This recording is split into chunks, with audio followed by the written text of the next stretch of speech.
Hey guys, what's up and welcome back to my channel. So today we are going to lose another little piece of whatever faith we had left. If you guys have any left, good on you.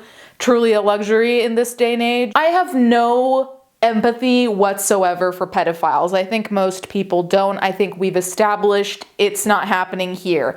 But if there's one thing that can incense me further, it's when a pedophile tries to blame a child for their actions, aka pedophile does thing X and then says it's the child's fault they did thing X. Absolutely not. Prepare yourselves because truly, I'm just gonna get started. I've already refilmed this 3 times and I still can't come up with the words, so let's just move the fuck on. So I'm gonna be referring to 2 articles because one of the articles gives you a rundown from at the time and one of them is kind of an update. Both will be linked down below. 2 former school employees accused of having sexual relationship with students. Palm Beach County, Florida. Yes, Florida. 2 former employees within the school district of Palm Beach County are facing jail time after being accused of sexual misconduct with students, one of whom was in middle school. Let me repeat that. Middle school. Corey Pierce, 21, of Palm Springs, worked as middle school substitute teacher at Woodlands Middle School and is accused of messaging students at the school using TikTok and kissing them while on campus. Meanwhile, Jordan Augustine, 21, was a hall monitor at Royal Palm Beach Community High School and faces allegations of having sex with a student while off campus. Now, I'm gonna be focusing on one of these stories more than the other because the other one is a little bit more complicated because the student wasn't middle school age, she was 17.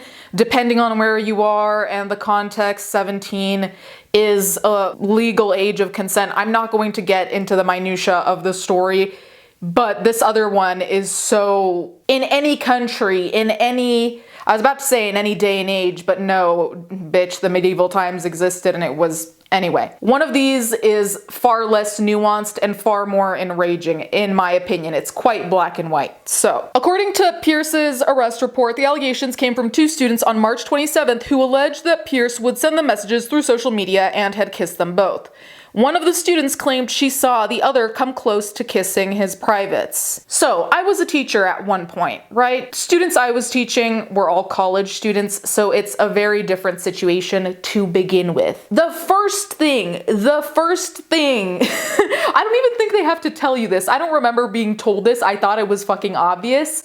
If you're going to communicate with students whatsoever, email them. Better yet, use your school email and their school email. End of. Do not text them. Do not send them messages on TikTok, Instagram. Like, are you insane? Like, I don't even want to get into how weird that is. Not in terms, obviously, of legality, but it's a weird boundary crossing. Like, I know some of my high school teachers would friend their students once they graduated and, you know, if they needed help with college, blah, blah, blah, they could keep in contact, and that isn't as weird to me, also because everyone's an adult. Why were you messaging middle schoolers at all on any social media? And I really don't think there's anything you should be emailing them about either, like email their parents. That is already weird, and as much as that might seem like a little detail, the fact that there's already this crossing of boundaries, to me, I would already be suspicious. I'm just saying. The report states that the 2 middle school age girls went to Pierce's class before their second class due to one of them having anxiety. When they entered his class, he was sitting alone watching a movie. One of the girls approached Pierce while the other stayed by the door. The girl by the door said that Pierce and the other girl began to kiss on the lips. The report reads, the girl standing by the door said she did not know how to feel and did not think it was right because he was a teacher. The other part of this, aside from the obvious inappropriate nature of all of this, is teachers are supposed to be there, obviously, to educate you, but also for guidance. Some of them are like mentors to you, and some of them are also there to comfort you within reason when you might be demoralized because you got a really shitty grade. Sometimes they're there to give you the pep talk, basically, kind of like coaches, right? Although they're in the news for very bad reasons recently too, so it's so sad when a student goes to a teacher, or to any adult for that matter, looking for support for an issue that they might not know how to handle yet, like anxiety, especially if you're young and don't know how to manage it, and you're met with someone being fucking creepy. There is nothing more demoralizing than looking for comfort and support, and in this case I wouldn't say friendship, but let's say friendship in quotation marks, and you're met with someone taking advantage of you while you're in a weakened state. Disgusting. There is nothing I hate more than that shit, aside from obviously pedophiles, and he mixes everything together. As a teacher, you have such an important role, and people who fuck it up like this, you scar these kids for life, not only with adults, but with their other teachers, which should be people that they trust and feel safe with. The report states, at one point, Pierce got up and checked the classroom window because he thought someone was entering the room. As he checked the door, he allegedly tried to kiss the girl who was standing by the door, but she moved her head. He then tried to touch her butt, but she moved his hand away. The police complaint continued. The girl told investigators that she heard rumors about Pierce messaging other students on TikTok. When he messaged her, she reported it to the middle school's therapist. The report states, on March 29th, district police met Pierce at Joaquin Garcia High School about the allegations. He went into detail about the two students coming into the classroom, and one of the girls wasn't feeling well, and alleged that one of the girls forced herself on him. All right. So you're telling me that a middle school girl is going to go out of her way to go to a teacher when he's alone with her friend and try to seduce him? Now, granted, I'm sure that has happened in some occasions, but you really want me to believe that a student forced herself upon you and another student was there and said students went to report you, but that would have gotten them to kind of report themselves, because then you would tell the quote-unquote truth that she forced herself on you. How does this add up? The math isn't mathing. Like, why would they go to investigators if they were the ones who initiated something? I'm confused. Did they just want to get the teacher fired? In which case, they wouldn't have needed to do anything. They would have just needed to be alone in the room with you and could claim anything happened. Like, this just doesn't add up to me. The fact that he was messaging students on TikTok or Instagram or whatever the fuck already, to me says you're being really fucking weird. Like, why aren't you just using email, or for that matter, emailing their parents since they're like, what, 12 or 13? There's no reason you need to interact with them directly, and if you do it with the parents there. Have a parent-teacher conference, how about that? The report says Pierce confessed to communicating with his students on social media, but he never said he communicated with them on TikTok. Honestly, I don't really care what platform. If it's TikTok or Instagram, what's the big diff? Honestly, like, that's not the issue here, believe it or not. So there is an update article about this, right? And I already have a problem with the title, and I know I've said this a billion times before, but I suppose I'll say it again. The title reads, former Palm Beach County substitute teacher accused of having sex with 12-year-old student. It's not sex, it's rape. Let us all say it again. It's not sex, it's rape. The student is 12, for crying out loud. Truly, it's not having sex. Corey Pierce taught at blah blah school, whatever. We already knew that. He is behind bars, facing charges of lewd, lascivious behavior with a victim less than 16 years of age and for soliciting lewd behavior with a student. As of Monday, there are new charges.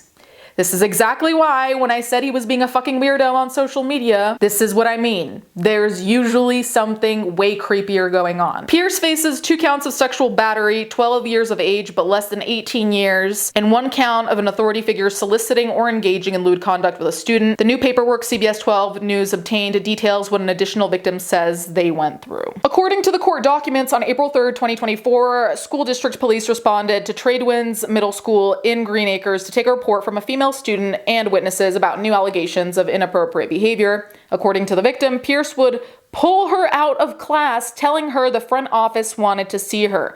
A witness told investigators they saw the victim and Pierce hugging.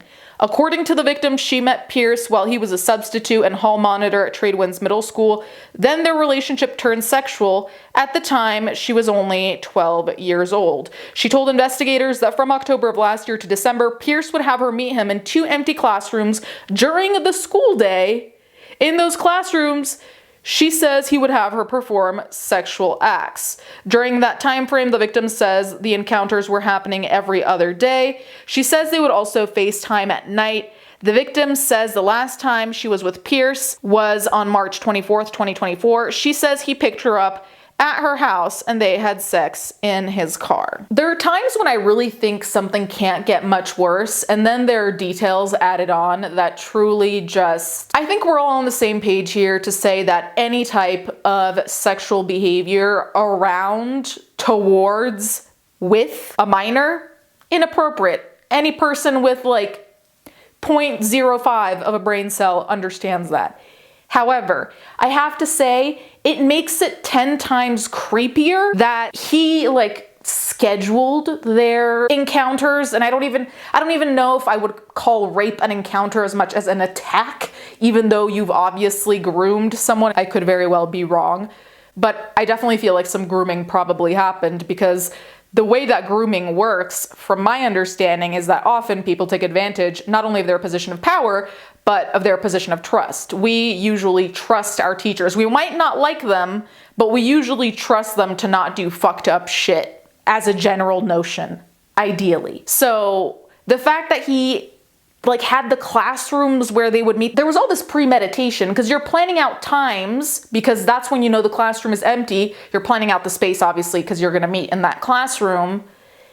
All of that is so creepy and thought out, and the good thing though is that it will never be possible to argue, oh, something just happened, which that's not a valid argument regardless, but they try and pull that one all the time, as if people just fall into attacking, raping, any type of sexual misconduct with a 12-year-old. That doesn't just happen, even if it's a one-off. But regardless, that can't be used here, because there is a level of premeditation, which is creepy as fuck.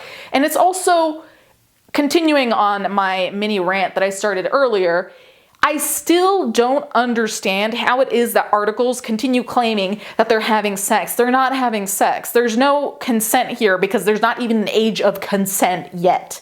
Can we agree that a 12-year-old doesn't know what the fuck is going on? In this particular case, I would say jail forever. But on a serious note, I know that that's not going to happen. So many of these people get like a slap on the wrist, and unfortunately, I've come to expect that. But at the very least, I hope that these people aren't allowed to teach again, which would seem obvious, but I've seen some surprising things in the past, and that they not be allowed to be around children generally, to be put on the sex offender registry, duh, but actually something more enforced than that.